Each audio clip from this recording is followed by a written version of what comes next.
На станцию Дубравная прибывает поезд родных языков. Сегодня в вагоны с этнической символикой сели звезды татарской эстрады и блогеры. Прекрасная идея. И дуантали матур это самая любимая фраза нашего народа.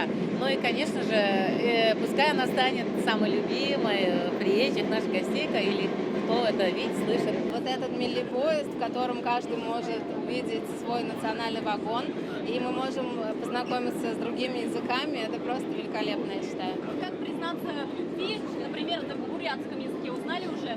Да, у нас тут есть шпаргалка «Бишамада дуратам». Монтонь вечкан, монтонь келикса, минхине яратам. Это признание в любви на ерзянском, акшанском и башкирском языках. Впрочем, поезд родных языков настолько вдохновил жителей Казани, что кто-то пришел сюда сегодня в национальных костюмах. Витаем вас, поезд Представляем мы Украину и одеты в национальные украинские костюмы. Скажите что-нибудь на украинском. Дякую. Что это значит? Спасибо.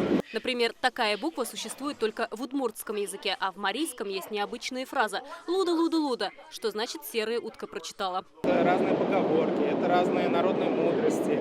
Для старших поколений тоже постарались какие-то стихотворения сделать. То есть мы максимально сделали это разнообразно. Ну, например, это самое популярное, что в интернете очень, это то, что «жизнь без татарки, как чай без заварки». То есть это очень смешная фраза. Татарский, русский, мордовский, удмуртский, грузинский, узбекский, азербайджанский и другие языки. Главное – показать многообразие и единство народов, проживающих в республике.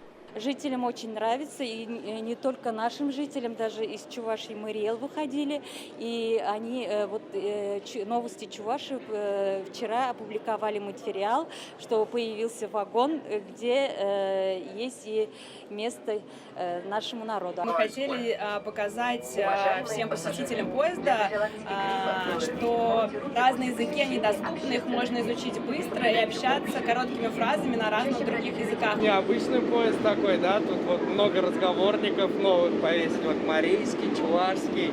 Вот, например, «Добрый день» по-марийски будет «Пороки че». Сама на турецком языке для себя я запомнила, может, когда поеду в Турцию, буду пользоваться.